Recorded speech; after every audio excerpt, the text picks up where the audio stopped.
Mga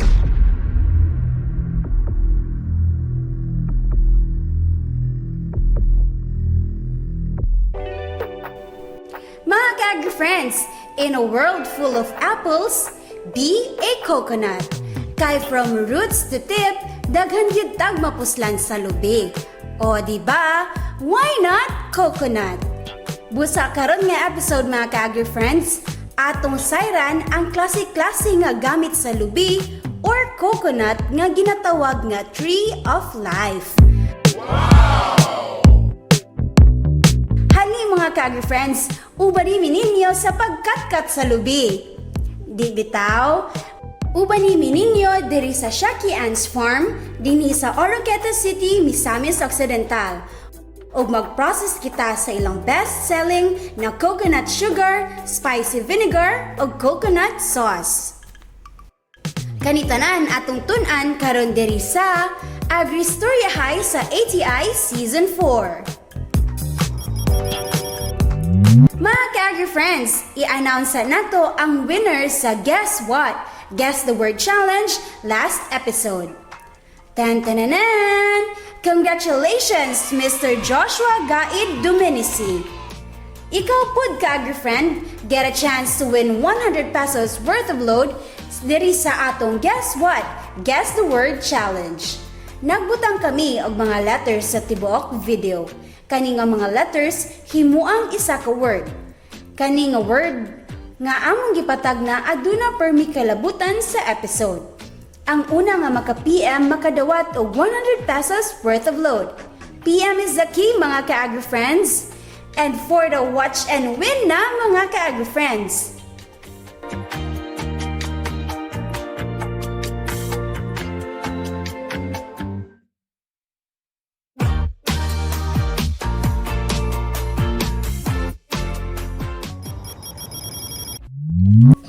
From top to bottom, klase-klase ang gamit sa lubi. Gikan sa common nga silhig, suka, tuba, cocoa lumber, cocoa sugar, ug uban pa. Sa atong episode karon mga ka-agri-friends, mag-process ta og cocoa vinegar, cocoa sugar, ug cocoa sauce. So unsa pailanganan nato mga ka-agri-friends? Let's start with spicy coconut vinegar! My favorite! Coconut vinegar in the Philippines is used extensively as a preservative and flavoring agent in pickles, salads, sauces, and many other condiments. It is a healthier alternative to synthetic vinegar. Uy, sa mga healthy living, this is fit for you! Una natong buhaton mga ka-agri-friends is magkuha kita og tuba sa atong lubi.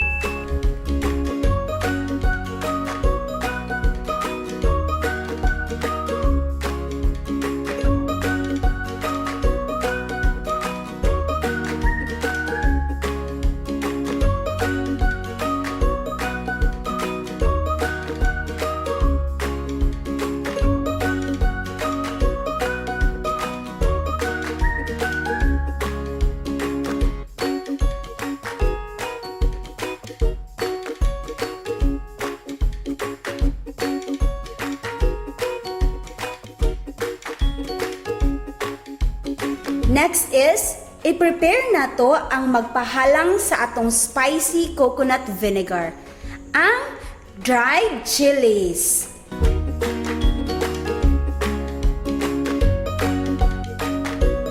Ato sa diandam ug islice ang ginger and garlic na atong isagol sa atong vinegar.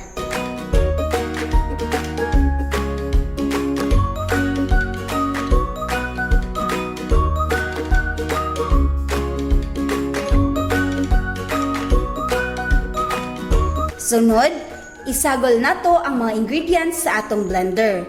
And then i-blend hangtod mahimong pino na ang sulod.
O diba? Gapula-pula na jud ang atong spicy coconut vinegar. Murag aping lang gud nga ga-blush. Bitaw, after natong i-blend, atuan na dayon ibalhin ang atong vinegar sa iyahang sudlanan.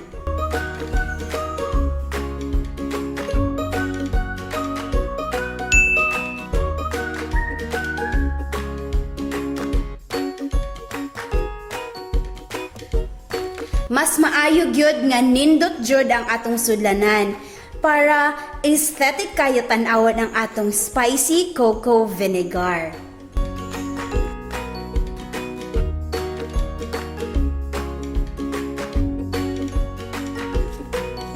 And there you have it mga ka-agri-friends, gapula-pula nga spicy coconut vinegar, ang gahulat para sa inyong mga paniudto.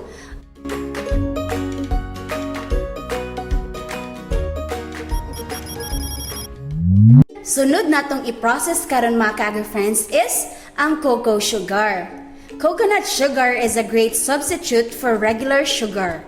Ang coconut sugar ginama kini sa sap or tuba sa coconut palm trees. So unsa pay gilanganan? Let's go! First natong buhatan mga ka-agri-friends is mag-harvest ta og tuba sa atoang coconut tree. Diri sa Shakian's Integrated Farm mga ka-agri-friends is every 4 hours sila ga-harvest og tuba sa ilang mga punuan sa lubi.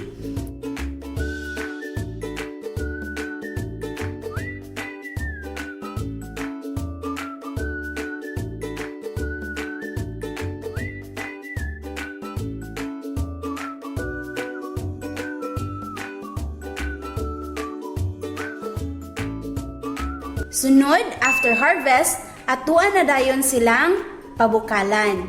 Make sure mga ka-agri-friends na dili mula pa sa 3 to 4 hours ang tuba after harvest kay dili na ni siya pwede i-process into coconut sugar or cocoa sugar. Then, padayon nato sila nga kuraw-kurawon. Mix, mix, mix! Sa gani ng uso karon. Mekas mo na yan, Inson. Hangtod ma-change na iyahang color. Mag-sticky and then mag-solidify ang tuba and mahimong sugar.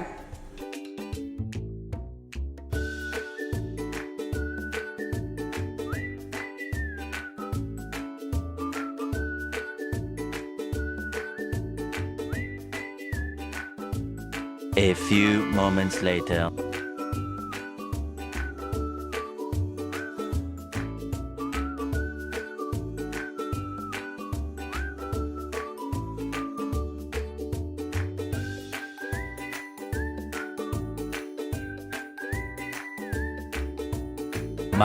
Much later.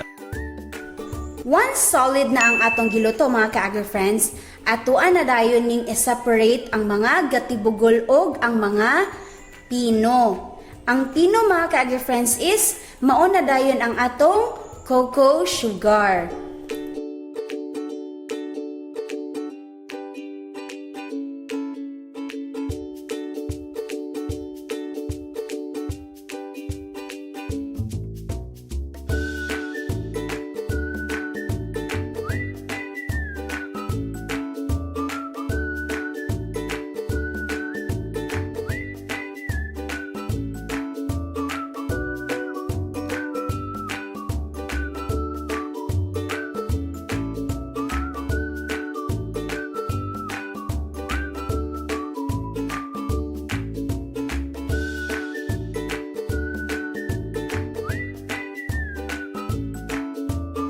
Sunod, atuan na dayon siyang i-package na dapat nindot ang sulanan kay you know na aesthetic is the key. And tada! Here na ang atong very sweet na cocoa sugar. Mas sweet pa Janice akong uyab. Oh no!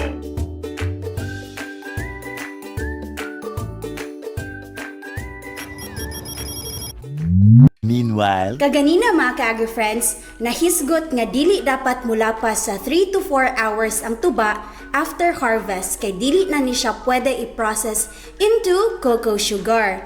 But what if mulapas? Oh no! Pero di mabala ka mga ka-agri-friends, kay pwede nato ni siya i-process into cocoa sauce.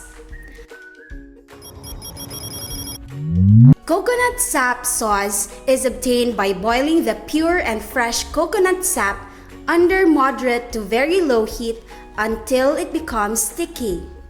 Agoy! Na-nosebleed ko, maray nahurot akong English. Anyways, dali ragid kaayo ni buhaton ang atong cocoa sauce. Actually, parehas ra ni sila og procedure sa pagbuhat og cocoa sugar.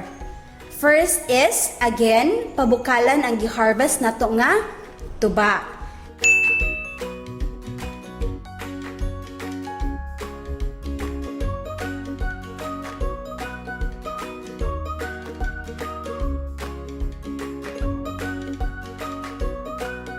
Sunod is, atua siyang kuraw-kurawon, hantod mabantayan nato nga naanay changes sa iyahang color. Make sure nga dili ra kaayo kusog ang kalayo para dili masunog ang atong ginaluto. Padayon lang sa pagkuraw mga ka-agri-friends, hantod mahimo ng sticky ang atuang ginaluto. Much later.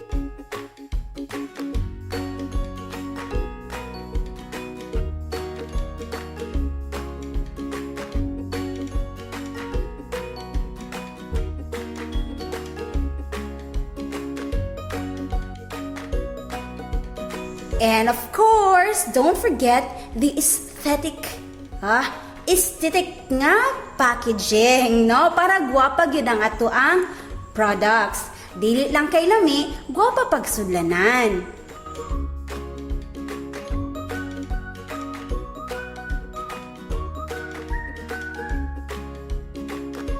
And tada! As easy as 1, 2, 3, nakabuhat na ta og all-purpose cocoa sauce.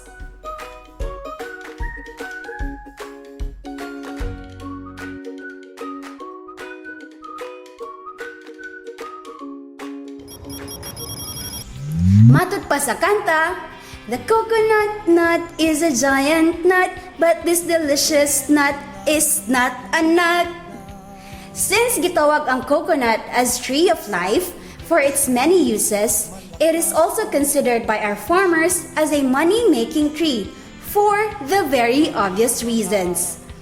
Mga ka-agri-friends, we hope that this episode has brought you additional knowledge and insights on the many uses and income opportunities of coconut and its byproducts.